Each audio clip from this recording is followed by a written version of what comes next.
back to Undiscovered. I am your host, Priscilla Moy, and as you can see, we took a month off to celebrate the holidays. I myself have been in Chicago celebrating with my friends, my family, and had a great rest, but now it is time to get back to our regularly scheduled programming, your favorite show, every single Wednesday at 3 p.m. And today is obviously going to be no less amazing than all my other previous episodes, because we're going to have some amazing award-winning singers, broadcast hosts. It's going to be mind-blowing, and I'm sure I'm going to learn a lot from them within itself just sitting here talking. So when we come back from the break, please make sure to tune in so you can meet our next host, who I cannot wait to talk to and maybe get a little bit of advice from. We'll see if he'll give it to me. All right, I'll see you guys after the break.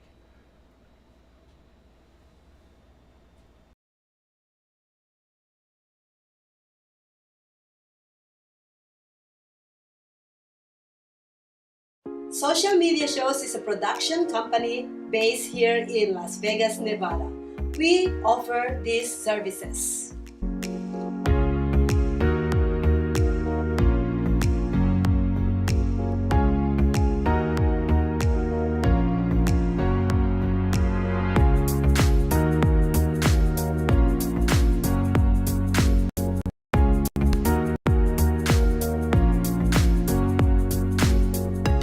We've been streaming shows live in real time for over 4 years on major social media platforms and also on our website socialmediashows.com.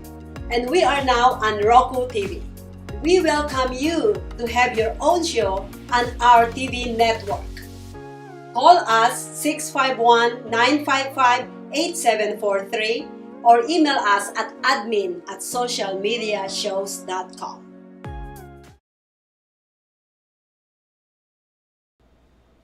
Hi guys, we are back, and as promised, like I said, the first guest on today's episode is amazing. He is the host and producer of the show Las Vegas Tonight, and he also has won the Associated Press Award for Best Talk Show, and of course, if that's not enough, he has been inducted into the Nevada Broadcasters Hall of Fame. Please welcome Dale Davidson. Thank you. Nice to meet Nice you, to Dale. meet you, Priscilla. It's I've watched your an honor. show. I enjoy it very Oh, much. thank you so much. That's Yeah. clearly an honor considering everything that you've done. Oh, well, so, thank you. Thank you. Amazing. I appreciate it very much. Yeah, so you obviously, like we talked about prior, have a lot on your belt, when it Right. comes to what you do. You have all of these majors, communication, have been kind of like a veteran within this whole business. Yes. So what was that like for you in the beginning? What's Yeah. your start like? Veteran means old, by the way. I'm sorry. What was it? To me, that means one of the greatest. I'm going to say that being That's like, okay. I'm all right the with greatest that. of all I'm all right time. with that. No, I started in radio when I was 15 years old. Wow. Just sweeping the floors and learning how to spin a record and all that sort of thing. One of the early FM rock and roll stations back in Cleveland, Ohio. And ever since then, I've been mostly in broadcasting. In radio, about every job you can have in a radio station, including I think if I got any skill set on interviewing, I learned it from radio, because I did a talk show in Arizona. In fact, that was the one that was voted by the AP as the talk show of the year, and I had 15 hours worth of guests Wow. every week. Isn't that something? Yeah, that 3 hours a is. day. So I mostly interviewed people. Every now and then I'd do a monologue, but most of the time I would. And I kind of learned what worked by making mistakes. And I remember I had a producer who took me to a network. I ended up as a network talk show host and so on. And I said, how do I get better at this? He said, just keep doing it, and you'll be the same way. That is true. Yeah, The more you do something, you learn Yeah. every single time. Yeah, Especially yeah. meeting people, Yes, right? You yes. learn just by meeting people. And Yes, I'm sure, yes. everyone has a different personality. They come in and you're like, all right, how do we handle, Yeah. Yeah. One of the other things I've learned, and I taught this because I've done some college teaching to kids in business and media as well. And one of the things I learned is what I call, you have to ask what I call high gain questions.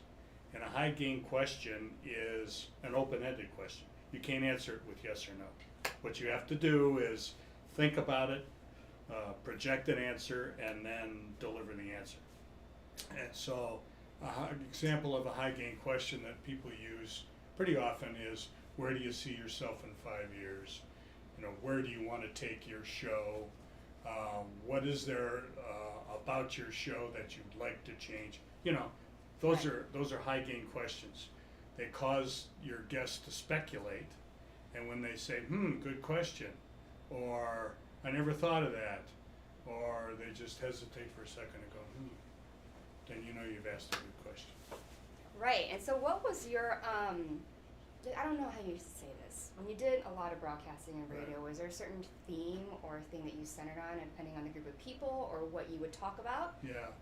No, I just look for interesting people. Okay, You know, so like you do did a with lot of the yours. scouting, and you Yeah, did, okay. yeah. I had a producer, and here's something that's interesting. The show I do now, and as I mentioned to you, I just did show number 450, 15 years worth of these shows. And the one thing I basically learned is just look for interesting people. Whatever you do, just look for interesting people. Yeah, and more And- open they are, obviously, open people too, it And helps. sometimes they're a little tougher to draw out than others. I'm sure you've noticed Yes. that. But I've also learned that it's a great idea to shut up and listen. You know, the one thing that kind of bugs me about interviewers on cable TV shows and so on, it's more about them than it is about the guest. Yes. You know, Yeah, and they talk over them, and you know they want to be on camera all the time, and that's really not what it's about. People aren't tuning in for that reason. Right. If you want to last a long time, get good guests, ask people good questions, and then sit back and listen. Yeah, because Yeah. at that point, when you have the, the means and the reason to have someone come on your show, you got to that point, it's kind of, for me, like a helping out. I'm giving back. I'm going to showcase these people that come on because I know Yeah. what it's like for people not to do that for me. Oh yeah. So I love meeting people because you learn more Sure. about others. It's obviously great to let other people know who this amazing person is. Yes. Yeah. And, learning about their trials and tribulations and Sure, figuring out sure. how we can learn from each other. Oh yeah. Yeah, you have the right attitude about it, Priscilla, and I think you're going to be very good at it for that reason. Oh, thank you. Oh yeah. That's such an honor, honestly. Yeah. So let's talk about Las Vegas tonight. So how Sure. long has that been broadcast? I started it in 2007, so yeah, it's about 15 years ago. What's interesting about it is I was the general manager and then the owner of the only Christian TV station in the state of Nevada, which is right here in Las Vegas. My partner and I sold it in 2015, but it gave me an opportunity for a long time to get to know people in that community, the Christian community, if you will. Business people and church people and you name it, and just people in general. And the FCC, the Federal Communications Commission, requires that local television and radio stations do local public service programming. 3 hours a week, I think, is still the rule. And so I was doing this show to meet that obligation. Nice. And to tell you the truth, when we started off, it was kind of rocky. It was just kind of between two ferns, and we talked about potholes and exciting stuff like that. And but then all of a sudden, it's really, and I give it up to the Lord and give my thanks to God for this. Some really interesting people started showing up, and I wasn't even chasing them. And from that point forward, when I was doing my radio show, I told you about, trying to find guests all the time, and I did have a producer who helped me. But all of a sudden, people started showing up, and they wanted to be on the show, and they had really interesting backgrounds. And I expanded it from a half hour to an hour when a network called me up and said they wanted to carry it. And a network with over 100 TV stations coast to coast called the Walk TV wanted me to give them an hour a week. So that's what I did. And I thought maybe I would do segments, like most shows. I think even your show, you do several segments in your show. And from a plus standpoint, that gives people an opportunity to see lots of different, guests and turnover and interest. A long form program like mine, a 1 hour long program, what it offers is more in depth. So that's, I think, what attracted guests to come and be on the show. They knew that I was going to let them say basically whatever they wanted to say. I'd ask them questions. And I got answers that were just amazing. People telling me about their childhoods and stuff on camera, just because we had the time. And, well, here's another technique you can use. When you ask a question and they give you a short answer, sometimes I just sit there and look at them, don't say anything. Yeah, then they're like, oh. They have. I was just kidding, They have. They're under a certain amount of pressure to fill the gap. Mhm. And the next thing you know, they're telling you all about their childhood and about their problems and whatever. Which is not my objective. My objective is to talk about being redeemed by Christ, and they all have a story like that. Yeah. So it's kind of inspiring, and that's what I try to do every week. I do a show every week, and I try to make it interesting and fun, and give people out there the opportunity to get to know someone. Yeah, because you never know where people come from, what their journey is. What you see on the outside, they might be really successful, but what led to that? Right? Yes. What are their morals, or how do they, are they going to carry that on? Yeah. What is the purpose of the reason why they're doing what they're doing? Yeah. And so backing off of that, do you believe that what drives you to continue to do your show and get these people on and getting them to open up? Yeah. Is there something that you take from it? I feel it's my calling. Yeah, when I left my last job, which was really a good job, my wife was, "Are you crazy? What are you doing?" God bless her. But she has been a great supporter of mine. Thank you, Lori. I just knew that I wanted to use the skills that the Lord gave me to communicate His grace to the public at large and try to help people who are lost be found. Mm-hmm. That's all. So I do it for that reason. I certainly don't do it for the money, because there's none. Show business, everyone, People don't realize that, because there's this tiny fraction of 1%, that makes millions and millions, the Tom Right. Hanks of the world, Right. that make millions and millions of dollars, but the rest of us are just, Yeah. It's hard work, though. Hardest work you ever do. It's tough, but you Oh, get yeah. paid. That's the other thing people don't know, and you're an entertainer, so there are and your next guest, Kelly, she knows too. It's hard work. It's hard. It's hours and hours and hours of work perfecting your craft. Yeah. And putting up with some nonsense Yep. sometimes. Just Even people. You have to learn how to deal with people. If you don't know how, honey, I would suggest. I know. To get to these seats right here, behind that camera, and Maria's That's right. We'd had to come up from Oh, a lot. yeah. Yeah, and people don't understand that or really appreciate it, and they should. Yeah. Just because you wanted to do this forever, right? Mhm. Since you were a kid that you want to be doing Yes. this? And you grew up in Chicago? Yes. Did you have opportunities there? Not much. I mean, I studied there. I went to school, got a degree in acting and dance, and I Where'd always you knew go? what I wanted. Illinois Wesleyan. Oh, okay. Yes, Yeah. down in Bloomington, Oh, by Illinois yeah. State. Oh, yeah, I know Yes. where that is, yeah. Yes. So got a BFA, and then I always knew I wanted to be in front of the camera. But I knew staying in the Midwest wouldn't be for me. So I Yeah. came out west, and that's when. But I came here ready, right? I don't know what it's like to come to Vegas, starting from nothing, building a portfolio, meeting people, learning the industry. Because learning the industry is probably the biggest thing Oh, yeah. that Yeah. you'll have to do. Yeah. So. I hear that so often when I have entertainers on my show. It's who you know. Mhm. But that's the truth. You need to know a lot of people, and you need to network, and they need to know you. But you got to be able to deliver when you're That's called what I upon. mean. You have to be able to be like, hey, this is me. But if you have me, come on, you hire me for something, I'm going to show up and show out. I'm going to show you why you made a great choice. Oh, yeah. And yeah. that's where your reputation and the networking comes in handy, because then word of mouth. Oh, right? yeah. Yeah. So. Yeah, I had a good friend I went to film school and studied motion pictures. Mm-hmm. And that's what I thought I was going to do. I knew I wanted to be on camera, you know, and I had a television show then. You believe it? I was 20 years old. That was a couple of years ago. And I had a friend who ended up being a director of production and an assistant director, and he worked on major motion pictures. And I remember he told me that he was once 15 minutes late, early on in his career, 15 minutes late for a shoot. Mm-hmm. And the boss took him aside. Everybody had already left, got in their trucks and left the location, and said, "This is the last time you're going to be late. For the next time will be the last time you work in this industry." Yep.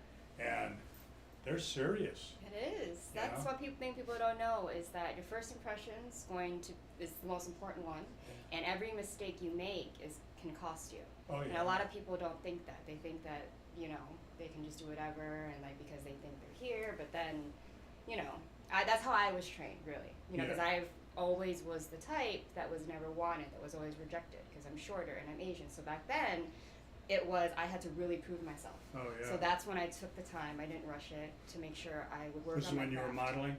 I did both at the same time. So I started you when I was did? 16. Oh, okay. And so obviously, like, no one really paid attention to it. They're like, yeah, okay, whatever. And so then that gave me time to be like in silent, working around, training, to get to the point where I got in front of agents and said, here. But even when they would decline me, I had now built a self-esteem and confidence knowing, hey, I know I'm good. Yeah. Okay, that's just going to motivate me to work harder. So I built that. You know, I wanted the theater training to be good at acting before I went on camera. 'Cause it's a little different training on the stage than it is. It's the in best film. way. It's the best way. So That's what I did too. yeah. I did acting as well. Yeah. Yeah. So you know. I do know. Oh my God, this has turned into welcome to the Daily Talk with Dale. Meet Dale and Priscilla. Learn about both of them at the same Why time. not? Why not? Why not? We'll just do this more and more and more. So since, you know, going back to now that you've heard a little bit of my story, you've seen and met people coming to Las Vegas and seen Las Vegas change since you started. Sure. And what would you say that's like? It's astounding how much this city has changed. Not only all the buildings, you know, all the hotels have changed, the industries have changed, the people have changed. It's grown like Topsy. It's just phenomenal. And the opportunities are there. I think there are more opportunities now for people in show business than there used to be. I believe that's the good news. The bad news is there's now 5,000 more people a month coming to town. Right. So now So it's like there's LA. plenty of competition, you know, like you need some. Right, I know. Yeah. That's why I'm not in LA, guys. You gotta be a big fish in a smaller pond. And Oh, then yeah. once your name gets out there, it helps. But then you can live anywhere, Yeah. you know, Yeah. like a lot of movie stars Yeah. do nowadays. You know, There's a method to the madness. Oh, yeah. The business, the game. Yeah. It's really important to understand the industry, you know. I have a friend who's been an agent and a manager and all those sorts of things. I guess he's retired now. Keeps claiming he's retired. But he's always told me, he said, talent's important, sure. It's about 50% of it. The rest of it's marketing yourself. Oh, yeah. And Business understanding smarts. the business, Mhm. you know? What is the business about? And why is it so tough, you know? Yeah. It really is a very, very Yeah. tough industry. Yeah. And we do everything we can to make it easier, you know, on people who come. I have interns that'll come and, you know, work for me for a while. And like I said, I was teaching at a Catholic university down in San Diego for 5 years as a part-time professor. And here's some advice I used to give the kids, actors in particular, but directors and production majors and people like that say,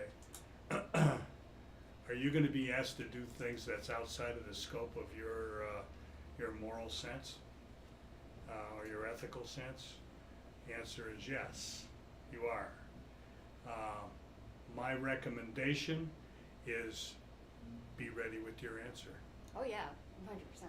Just be, you know, otherwise you're going to stumble around. You're going to think about it. You're going to say yes and then regret that Exactly. you said And they're yes. going to walk over you. You're going to be like, okay, Yeah. whatever. And Yeah. what I found is they will respect you, but they'll also watch you. You know, particularly if you say, well, I have a belief system, you know, and I'm a Christian or whatever it happens to be. Well, they're going to watch you and see whether you walk your talk, you know. Oh yeah. And so that's good for you, you know. That helps you. You have to be strong. That's Yeah. what I learned. You have to be strong, and a lot of people are going to try you. They're going to walk over you. They're going to use you, and the more successful you become, the more you experience that. Yeah. And you have to differentiate between whether or not this is genuine and whether to hold your place and Yeah. know the boundaries. Yes. Because I know for me, like, I'm nothing. You see me now, but I'm petite. I'm Asian American, and now I'm a little older than what the Right. industry would want starting out. But you have to learn in order to change these things, guys, and make it a little easier for you, is to know the game before you change the rules, before you Yeah. play it, right? Yeah. To know how it works, so you know how to go around those and find the loopholes, Yeah. enable yourself to be what you want. Yes. And that's why a lot of people give up, because they're waiting for people to come to them. They're waiting for that day it happens. But Yeah. you have to be the one, But you got to go get right? it. And I'm sure a lot of people that you've interviewed obviously have said those things, or you've seen moments in their life where, you know, they had a weak moment, or like, dang, if I was only, you know. So it helps. Oh yeah. And so absolutely. with all this knowledge, obviously, like, you have had, I've been meaning to mention this, the pleasure to be a writer for President Ronald Reagan. Yeah, it's true. Yes. Yeah. So tell us how that came to be. Yeah, I went to work for a couple of friends who were producers of a preacher back in the day. His name was Rex Humbard. He was one of the early Christian television evangelists, and he was a singer, and he was very entertaining.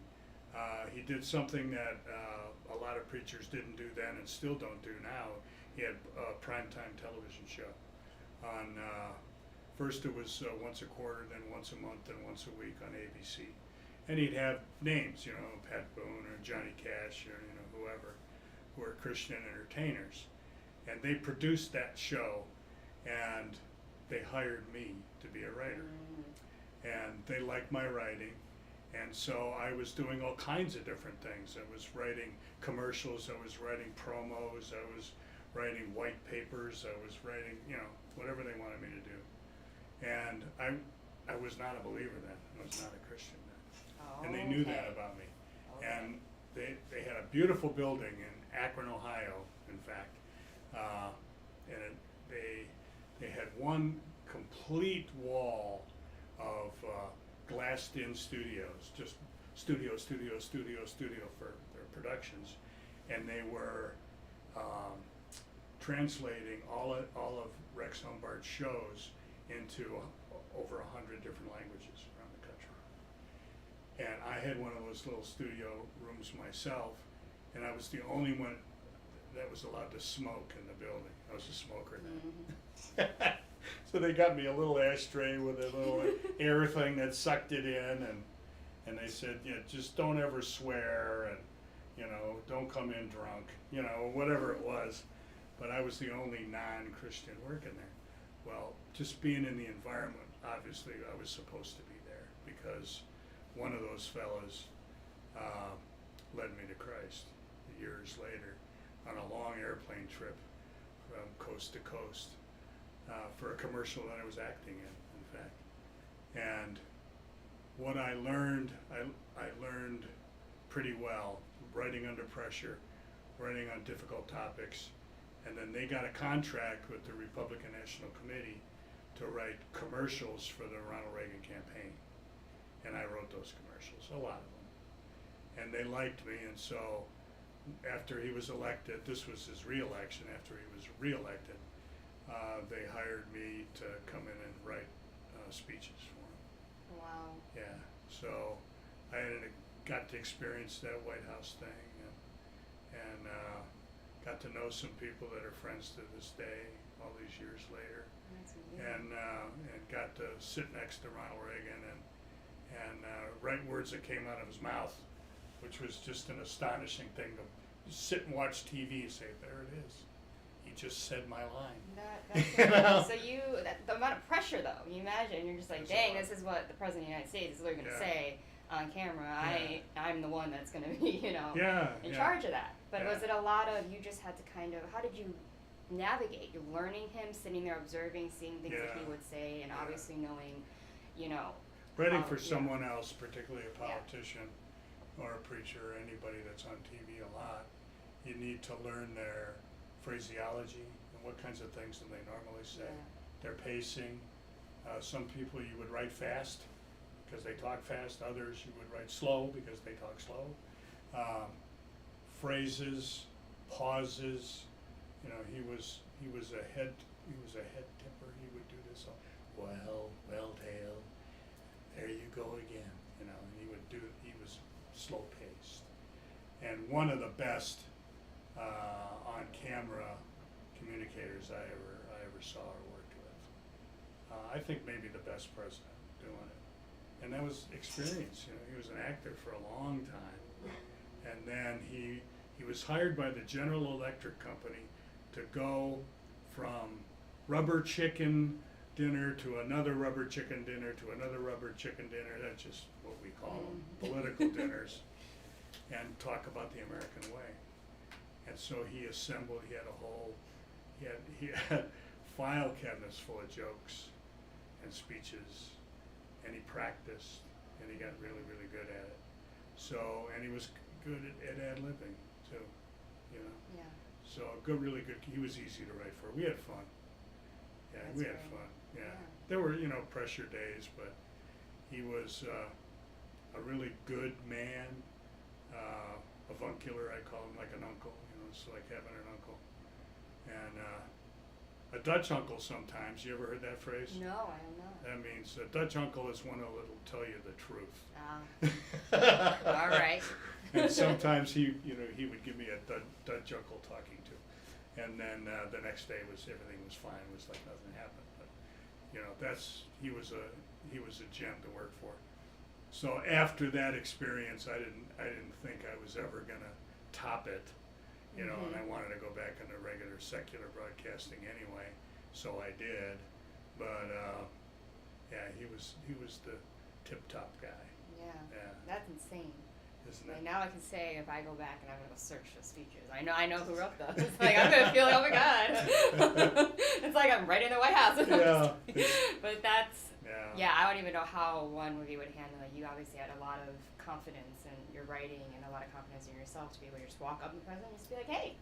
How's So, it going? Yeah, how's it going? Yeah. I was surrounded by people like that too, and I was in my 30s. I was in my early and mid 30s. So. Yeah. I was a kid, really. Didn't know any better. Maybe I'd be nervous now. Yeah, maybe. And the times have changed now, so I can't imagine the difference between if you're a writer then versus if you're a writer now, and things that there's a lot more I think you have to worry about saying and doing, Oh, yeah. obviously, and, if you show too much, you say nothing at all, I think you can be it's very controversial. Oh, yeah. Right? Yeah. Yeah, I came up in journalism. I studied journalism. I was a reporter. I worked on camera. I worked as a Associated Press correspondent. I did a lot of different writing type jobs, and that's really what I learned. I was taught objectivity. I was taught that you're not supposed to put yourself in the story. This is not about you. It comes back to what we were talking about interviewing people. Exactly. It's not about you, it's about them.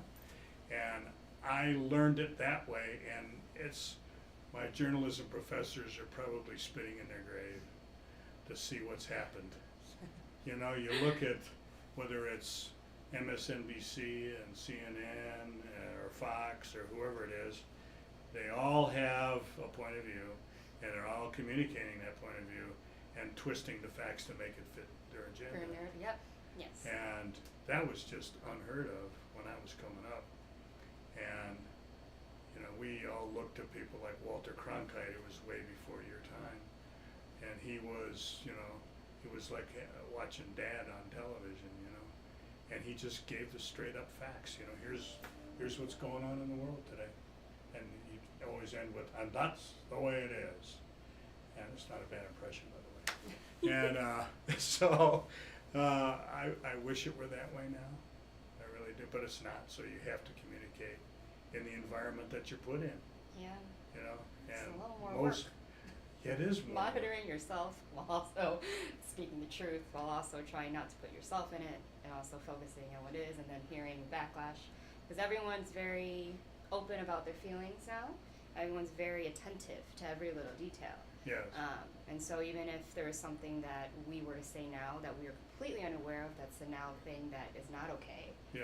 You know, there's some times where we're not doing it intentionally, but we're going to suffer the consequences for those things. Mhm. So I can only imagine how scary it is to be at a level where you have a big mass audience, being on those stations or being in politics or being, you know, Yeah. a bigger Yeah. person like Tom Hanks. Yeah. And every move you make, it's like, am I going to get fired today, or what, am I going to lose my job? You know, Yeah, so. yeah. Yeah, And I've this- always wanted to ask this question, Sure. since I've never actually met someone who's talked about being a journalist and all those things. Is there a big difference? Would you say, you know, doing shows like this, obviously there's similarities, but would you say it would be along the lines of being a journalist Yeah. or not? Yeah, I think so. I think many of the skill set is the same.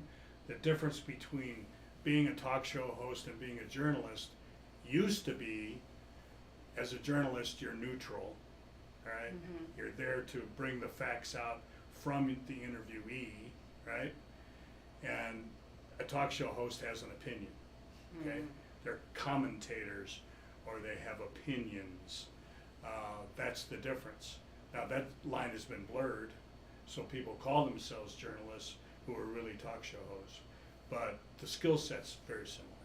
Yeah, I yeah. always wondered that. 'Cause I'm like, Yeah. oh, you know, especially now with like the death R.I.P. of Barbara Walter. Like you know, you Yeah. watch a lot of her interviews. Yeah, She can play both to this day. Yes. Like I look at things and people that she interviews, and kind of when I'm looking at it, when I'm trying to, you know, look at my interviews and trying to brush up to see what else I could do or how to be better, you watch these people and see how attentive they are and see how they ask questions and like change it towards the person. right. And so someone like that, I've always wanted to talk to someone who also has that type of experience, not just has their own show, but also has been in a world of broadcasting. Communicate Priscilla's opinions on what's going on in the world. That's perfectly okay. But it's a separate function. Yes. Yeah. Yeah. And I that's- try to be a talk show host who asks questions, you know. Right. And identify an opinion. I usually try to make it really obvious I'm giving my opinion now, because I'll say, well, that's fine, but in my opinion, I think, you know, so the world knows that this is not their opinion. This is not, you know, written on the tablets. You know, it's just my opinion. Yeah. And I think that's an okay thing for you to do. Yeah, because I've always wondered, you know, I try to make it about the person I'm interviewing Yeah. and not really talking about what I think. The questions I ask, I kind of, and this is a great thing for me to expose to you guys, is never, if I'm asking a question, it's not because of my own belief. You know, it's things that are on the world. So if I'm asking someone, well, you know, there's some people that think blah, blah, blah, and like, this is what it's seen as. You know, I never wanted to come across that I'm judgmental towards the person I'm interviewing, or Right. you know, just for them to give their opinions, like Right. talk about them and how they navigate, right? And so it's the line that I'm like worried, because I never want to be, Yeah. I know cancel culture, you know, I'm coming up, I'm trying not to get my neck cut off like too early, so I'm just like tread lightly, but also, Yeah. you know, bring everything out without, yeah. Yeah, so this cancel culture thing is it's a absurd. lot. It's a It's lot. absurd what it's doing to I'm people. scared. The minute that camera turns on, I'm like, not today, Miss I Girl. know. We're not going to get hired today.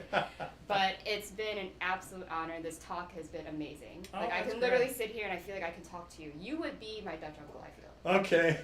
To sum it up. I'll tell he you would the be- truth. He would. And Tell her that's the what, truth. Yeah. you know, everyone needs is someone like Dale who has all this advice. Yeah.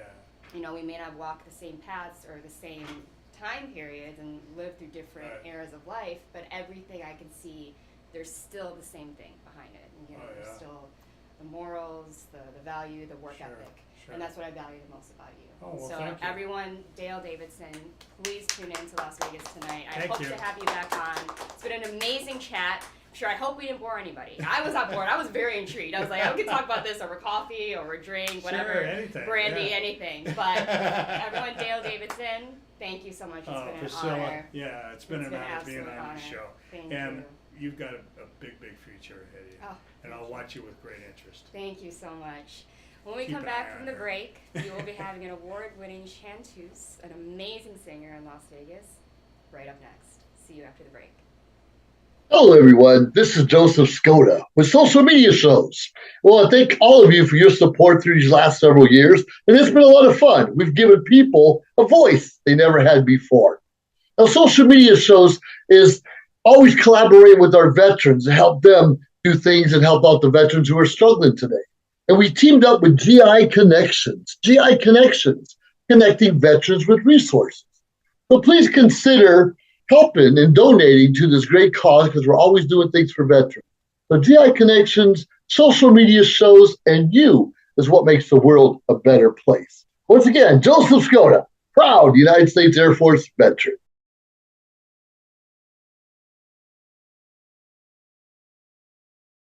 Hello, everyone. This is Joseph Skoda with social media shows. Well, I thank all of you for your support through these last several years, and it's been a lot of fun. We've given people a voice they never had before.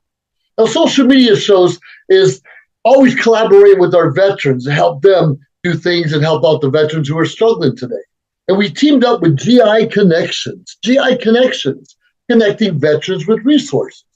So please consider helping and donating to this great cause because we're always doing things for veterans. So GI Connections, social media shows, and you is what makes the world a better place. Once again, Joseph Skoda, proud United States Air Force veteran.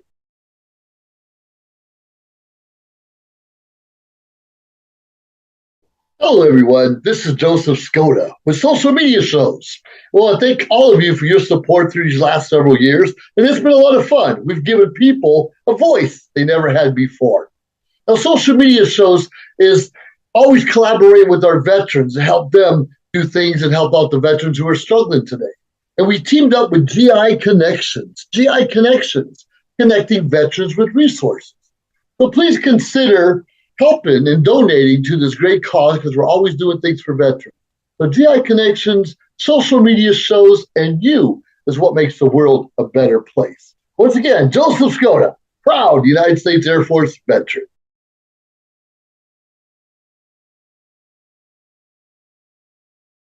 Hello, everyone. This is Joseph Skoda with social media shows. Well, I thank all of you for your support through these last several years, and it's been a lot of fun. We've given people a voice they never had before. Now, social media shows is always collaborate with our veterans to help them do things and help out the veterans who are struggling today. And we teamed up with GI Connections, connecting veterans with resources. So please consider helping and donating to this great cause because we're always doing things for veterans. So GI Connections, social media shows, and you is what makes the world a better place. Once again, Joseph Skoda, proud United States Air Force veteran.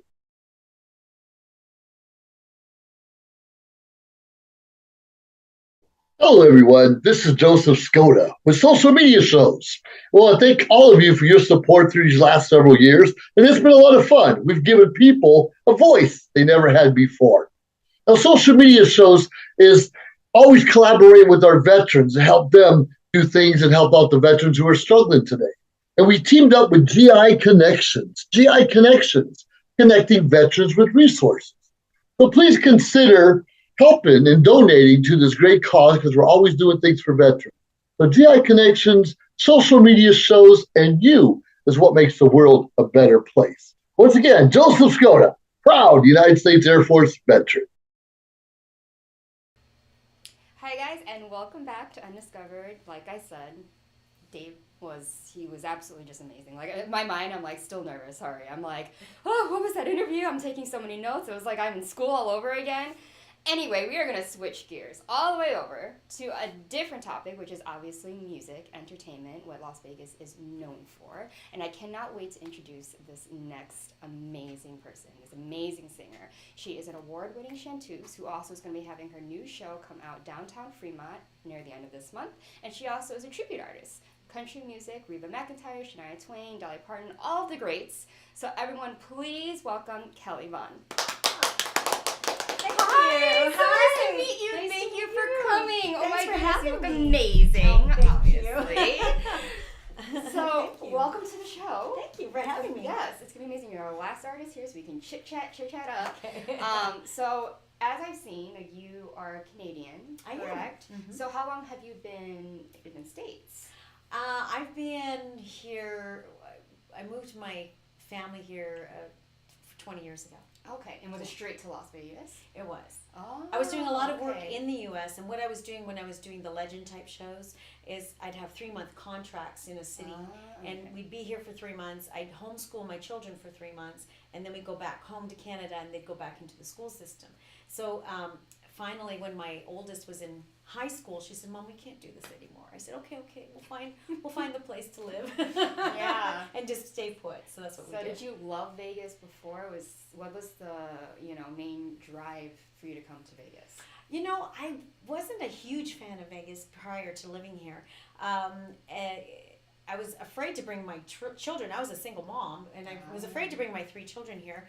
But I had some friends that I had worked with in different shows, and they were in shows here, and they assured me it was a really great place. And so we moved here with some apprehension, but we made it work. And I found that the community here is amazing. It is. It's very supportive of each other, and I love that. Yeah, because everyone's from different places. Everyone does their own thing, and when they're here doing it, and they've stayed here, they love the city. The city's doing it for them in their life, and so they have a purpose, and so they're just meeting other people who have that same purpose. That's what I've realized. I've only been here maybe 3 years, Okay. but I didn't know, like you. I was like, okay, I love Vegas to visit, but what's it like living there? And what's Yeah. it like in our industry? Like, there's Yeah. shows, and obviously for singing it's a little different, but you're like, how do I, what I don't want, the Vegas has a stigma, and you're trying not to get into that stigma, but then also succeed and make it something. And obviously as time goes on, you've seen how Vegas has grown. Oh my Right. goodness, it has grown. And I do have to tell you, you've been here for 3 years, so once you leave Vegas, because I did that a couple times for different reasons, it's funny because when you go into a different community, here we're all kind of like the same mindset, Mm-hmm. in the entertainment industry, and at different places where there isn't as much work or whatever, it's just a totally different mindset. Yeah. So then you really miss it more. Yes. Yeah. But yes, Vegas has changed, and it's amazing because we don't have any water. I know. It's growing. It's hot, it's dry, and you don't have water. Like, It's like we keep That building make all it these make sense. houses. I know. Hotels, Yeah. stadiums. But hey, it helps though, because now we're here. Yeah. We moved here before all that, so now we're like, all right, bring it on. Yeah. We're ready for the show business to really rise. Wouldn't that be great? Yeah. It's like, I do Yeah. feel the world is coming back. I mean, my husband had a store at the Venetian, and, in order for his store to stay alive, he had to have this certain clientele come back. And I feel like that certain clientele is coming back to Vegas, so it's nice. Yes. I'm so excited. I heard it was like the second Hollywood now. I'm like, if I would have to go to LA for work and sit right here in Vegas, it's amazing. That's not my idea what was going to happen, and that's what happened. So it's a blessing for everyone in show business. Yeah, It's it is. fantastic. It totally is. Yeah. It is. So are you from LA? Is that No, I'm from Chicago. from Chicago? Yes, Okay. Yeah, but Ah. when you want to do film and stuff, obviously you think of everything, and it's so true. A lot of things all film out on the West Coast, and I'm not an East Coast person, so for me, like, I was like, all right, well, Vegas on, but now I'm like, Vegas stay.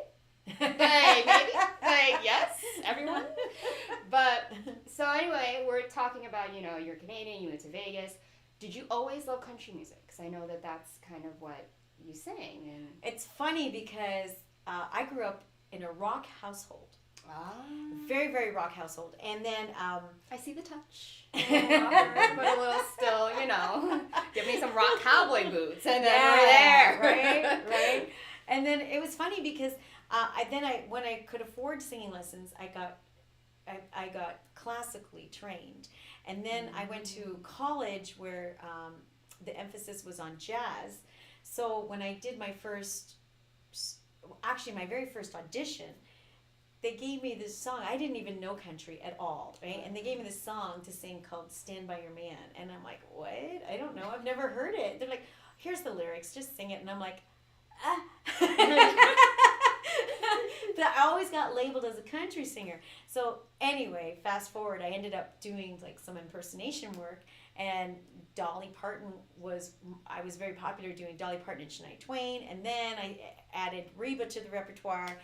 And so, yeah, I always got labeled as a country singer, but my passion is just so much more than that, you know. So it's but you know, I'm blessed and happy that I can sing pretty much every genre. Yeah. That's good. I was gonna say, you know, some people can't get out of the little thing, but you can do anything. It's just, you know, you just happen to really get popular from these big stars. But it isn't a bad thing. No, it's not a bad thing at all. Shania Twain was my girl. Okay, and her album Up, I was always every place I saw that you did. I was like, oh my god, we're having like Shania here. So that's, you know, but that's awesome because I know I've had other singers come on and I could tell that they train in one thing and then they sing or perform in all other genres, and you could hear in their voice naturally what it was trained to do, you know. So when I was trained in opera, now they're going more into rock and pop, I can hear, because I was at theater school, you know, I was around musical theater people in the training thing. So it's always amazing to see, and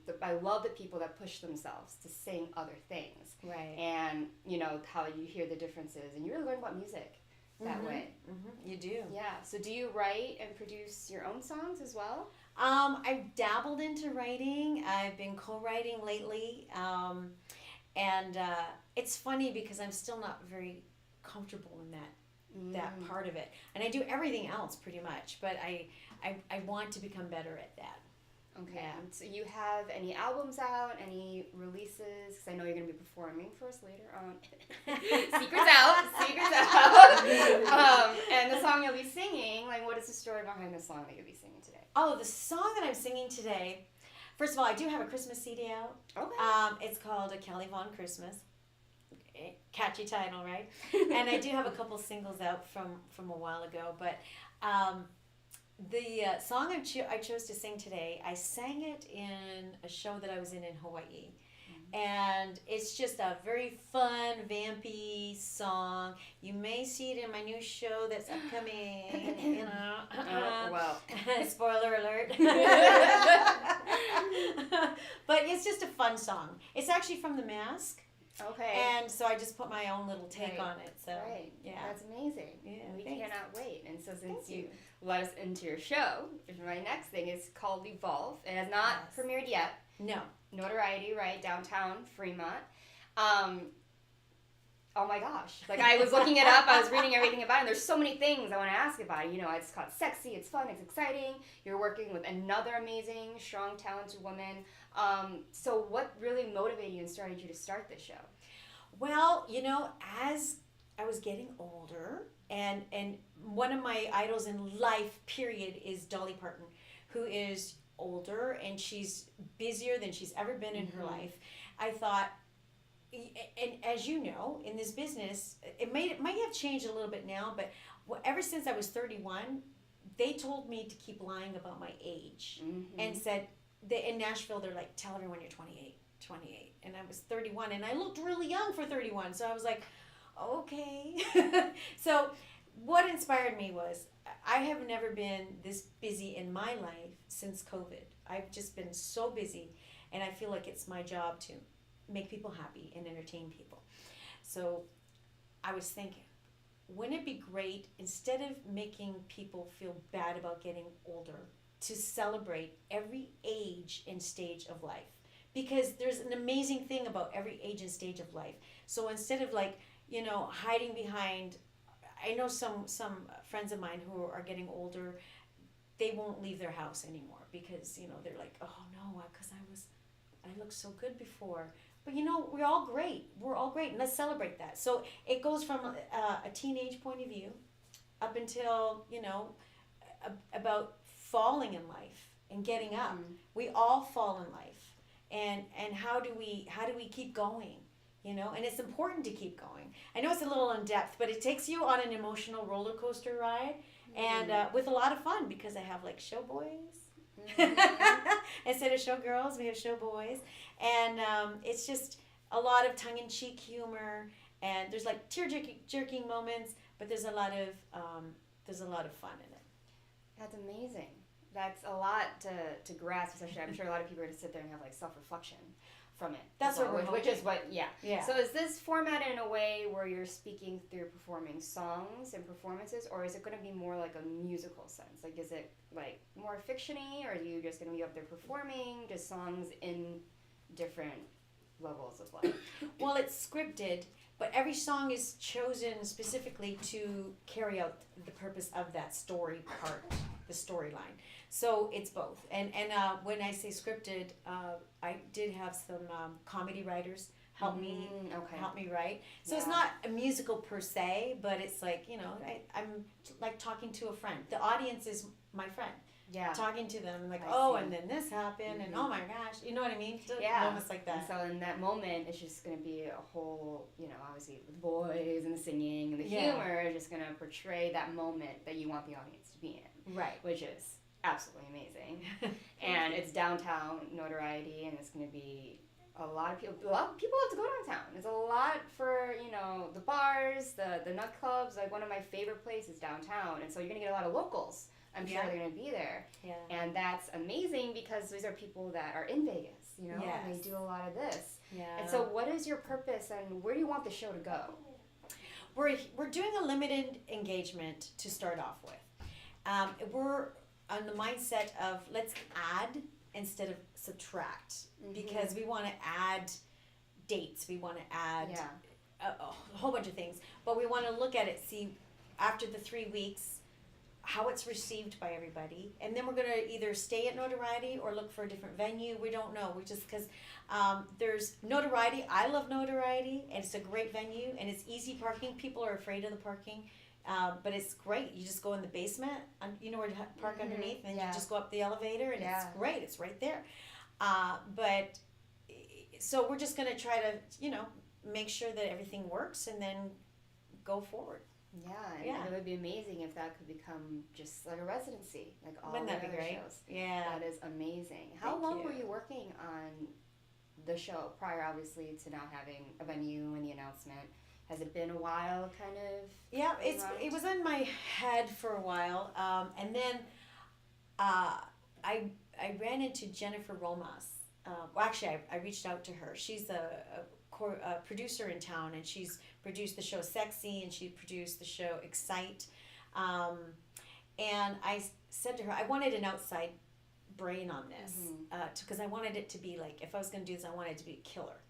And so I asked her to come on, if she'd be interested in coming on board, and she went to one of my shows last April, my Barbra Streisand show. And after seeing the show, she said, yeah, I want to be a part of this. And but I didn't want to work too much on it until I had my grandbaby. My grandchild was born in July, so he was fine. I spent time up there with them in Reno, made sure everything was okay. And then when I came back, I'm like, okay, now it's go time. Then we started writing, and we started getting everything ready to present the show. It's amazing what goes on behind the scenes. Yeah. Like, I love hearing people's like journey and their creativity and what aspects where they took things from and expressing that to the audience. So when you watch a show, people realize how much goes behind it. Even before rehearsing, even before finding people to be in it. You know, like, where did it begin? You know, and why? You know, and so, you know, you obviously told your reason, but as a singer, what really motivates you to like put your creativity into bigger things? To show a message? What really motivates you to do that? What motivates me, there are several things. One is I want to bring out every emotion in people. And I want people to be in the moment, not on their phones. Right. You know what I mean? We miss a lot of this, communicating one-on-one nowadays. You know, even we're all guilty of it. Even at dinner time, my husband's like, I'm like, dude. Here, up here, we're here. You know? And I have bonus children now, so they're sitting there, and I'm like, oh yeah, let's play a game, you know, or something like that. But it's I want to celebrate life. Everyone's so, not everyone, but there are a lot of angry people right now. And, you know, going down the 15, it's a lot of angry drivers. Interesting driver. Vegas is the home of interesting drivers. Can't even explain it. It's an experience. Yeah. It really is. So I guess I just feel like if I can make someone smile and forget about all the yucky stuff for like 70 minutes, that makes me happy. And that's amazing. And where do you see yourself after? Well, let's just say the show continues. You know, do you really want to continue to create shows, create music, continue to be known as a singer? Until my voice goes out. I hope I always have my voice. I really do. I want to, again, like Dolly Parton, I want to keep working. And as long as I can keep working, I want to keep working. And that's amazing. And how do I'm sure that, you know, being a mom, your kids look up to you, you know, and you're stronger in this industry where you really got to be a strong woman too. I'm sure, like, how does your family view this? Are they always supporting you, uplifting you? Are they in the field as well, your kids? No, actually we were offered a kind of a family act, a contract, and not a contract, but someone approached us about being a family act in Nashville, and my oldest daughter went, no, I want to make good money and steady good money, because this definitely is a roller coaster of a career. And so they aren't in the industry, but a couple of them have gone off kind of in that area. Like my oldest is in marketing, which you have to be a good marketer if you're in this industry. My middle child's in PR. So that's another thing, you know. my baby, he's in the Canadian military, which has nothing to do with music. But and then my bonus children, they're still young, so 13 and 11. So we'll see what they do. That's amazing. So I'm sure that you learn from each other. You know, now your kids are studying, they're knowing all this, and social media is a big thing. And so I'm sure there's always like you're learning from each other and being able to know how to navigate this crazy thing. Like Dale and I were just talking of now cancel culture, what to do and not to do, and you know, I'm sure having a live show and writing it, you're like, you want to push boundaries. You know, you want to be artistically creative, but then also get the audience to leave instead of being like, ugh, what's she trying to say? You know, more of just having a great time. You know, people really enjoy music. You know, and theater and stage, and it's, you know, someone's voice can inspire you, but also someone's message can too, in their life, in their journey. So what would your advice be to someone starting out in the music industry? Well, my biggest advice would be, in college, major in marketing, not singing. Well, I believe it's Carrot Top. I think he has a marketing degree, and so does Chris Angel. Like, they were smart. Like, it's like, you know, the marketing is everything. That's my biggest advice. I mean, keep singing and keep experimenting with different genres and stuff, and write more, because that's what I'm working on right now. Because you have to let your feelings out on paper, and how I portray my feelings mostly is through my voice and my emotions while I'm singing. But if you could change something, change an attitude for the better, hopefully, change someone's perspective, write it down, and then hopefully an inspiring song will come out of it, you know? Yeah. And I love, you know, your view behind all of it. You're just very positive energy, but being a very strong woman at the same time, but being also soft enough to let those emotions show and being vulnerable, which is something a lot of artists have a problem mixing all those things together. Being vulnerable, but being not at the same time. Having a line and a boundary so you're not eaten alive by everyone, Right. but also being like, this is me, and this is how I want to help you and inspire others. Right. And you've obviously been in Vegas for some time, you've been singing for some time. Have you had a lot of younger artists, you know, come up to you and ask you for advice or to work together? I've helped people. I've actually have a girlfriend who's in management, and she has some artists that are on the road and stuff. So usually they call me when they've got medical emergencies with their vocal cords, and I give them a list of things that they have to do and warm ups and stuff like that to get through to doing the next couple dates on the road and stuff. So I do help people. I'm happy to help people. I don't really teach, but I just kind of coach. Yeah, and that's always great. You know, and you can watch someone else's career also blossom, and you know, that's always a self-motivator too. Like, wow, it's amazing. I'm able to give back now. You know? Yeah. So your show is premiering when? So the audience can... January 29th. It'll be for 3 weeks, every Sunday at 7 p.m. So apparently one of those Sundays is Super Bowl Sunday. So ladies who darn into football, come on down. That already sounds like, I feel sorry. I'm like, oh no.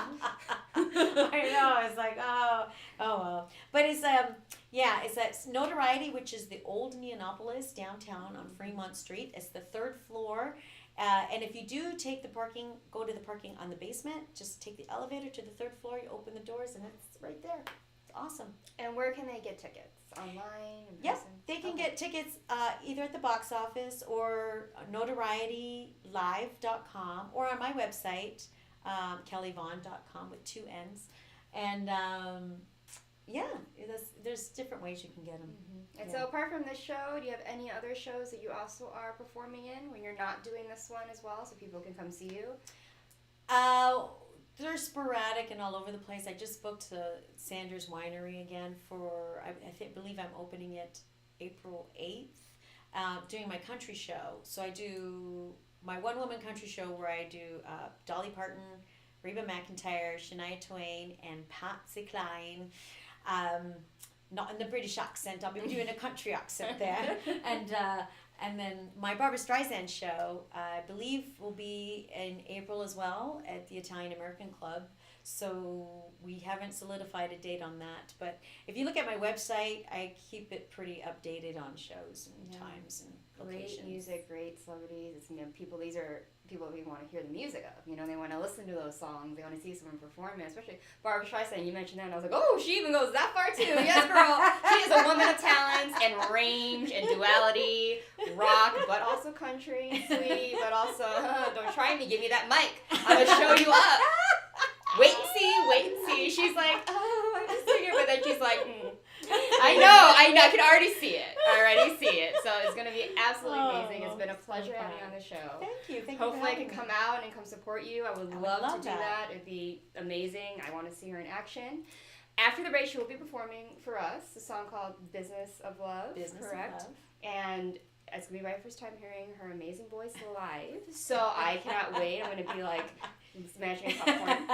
But she's going to own the stage right after the break. Everyone, Kelly Vaughn, thank you so much. Thank you. Thank you for having me.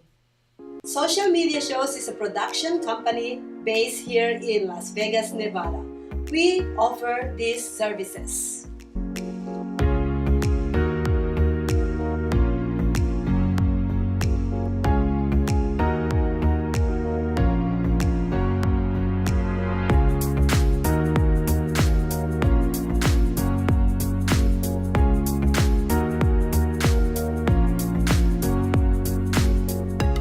We've been streaming shows live in real time for over 4 years on major social media platforms and also on our website socialmediashows.com. And we are now on Roku TV. We welcome you to have your own show on our TV network. Call us 651-955-8743 or email us at admin@socialmediashows.com. Social Media Shows is a production company based here in Las Vegas, Nevada.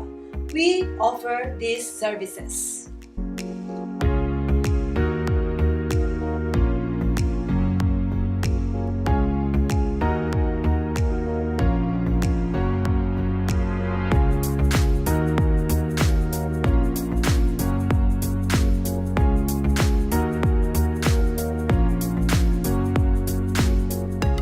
We've been streaming shows live in real time for over 4 years on major social media platforms and also on our website socialmediashows.com.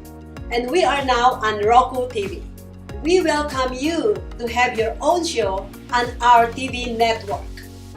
Call us 651-955-8743 or email us at admin@socialmediashows.com. Social Media Shows is a production company based here in Las Vegas, Nevada. We offer these services.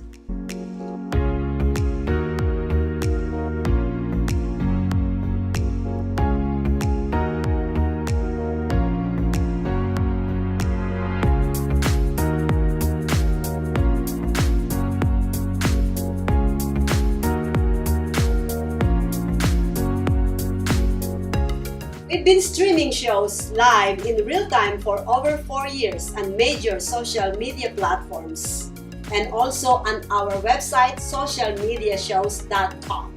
And we are now on Roku TV. We welcome you to have your own show on our TV network. Call us 651-955-8743 or email us at admin@socialmediashows.com. Social Media Shows is a production company based here in Las Vegas, Nevada. We offer these services.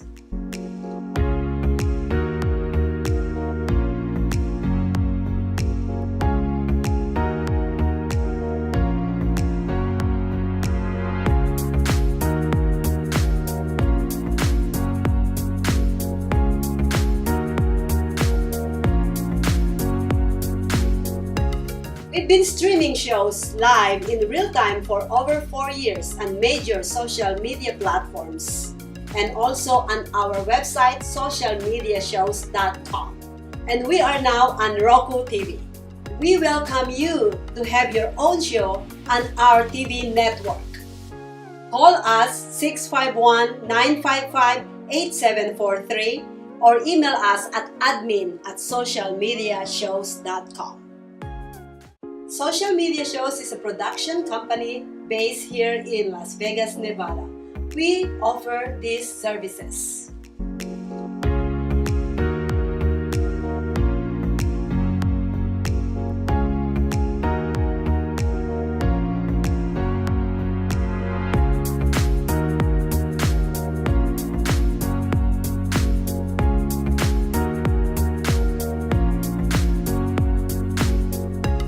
We've been streaming shows live in real time for over 4 years on major social media platforms and also on our website socialmediashows.com. And we are now on Roku TV. We welcome you to have your own show on our TV network. Call us 651-955-8743 or email us at admin@socialmediashows.com. Social Media Shows is a production company based here in Las Vegas, Nevada. We offer these services.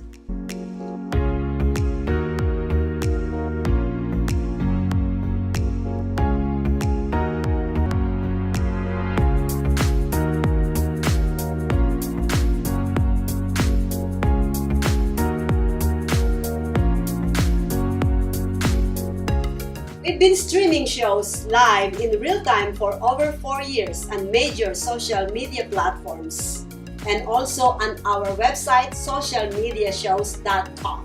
And we are now on Roku TV. We welcome you to have a network. Call us 651-955-8743 or email us at admin@socialmediashows.com. Social Media Shows is a production company based here in Las Vegas, Nevada. We offer these services.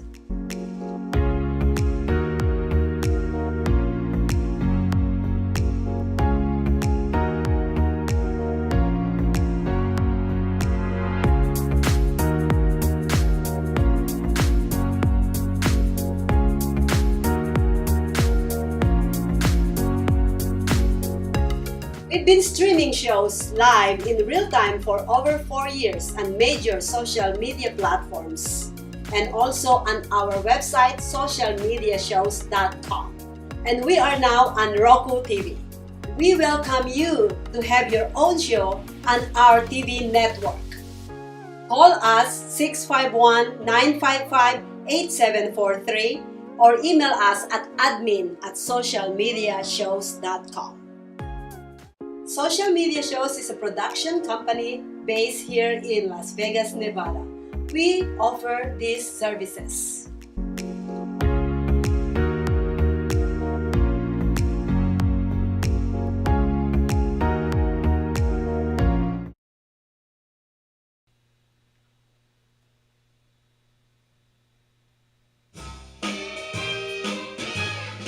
I told you it was vampy.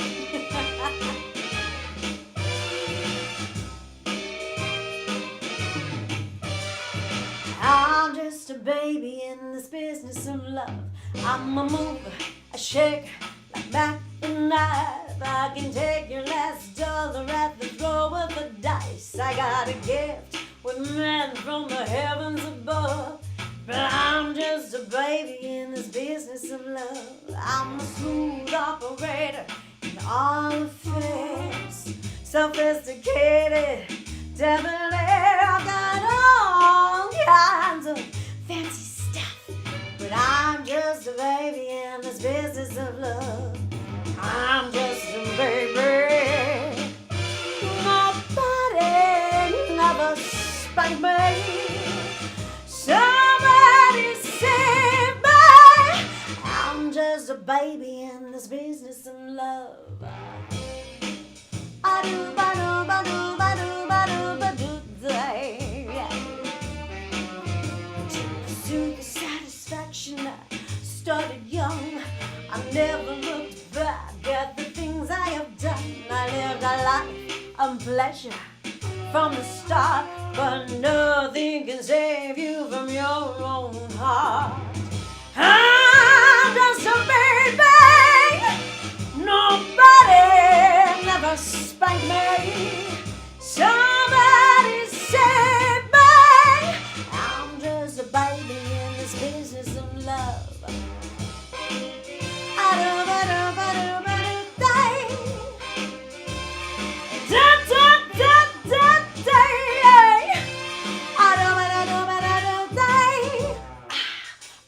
Smack down at the top of my game.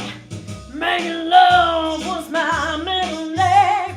But there was one thing that I never knew. I got a whole lot of nothing if I ain't got a you. I'm just a baby. Nobody never spanked me. Somebody save me. I'm just a baby in this business of love. This business of love. This business of love. I'm just a baby in this business of love. I don't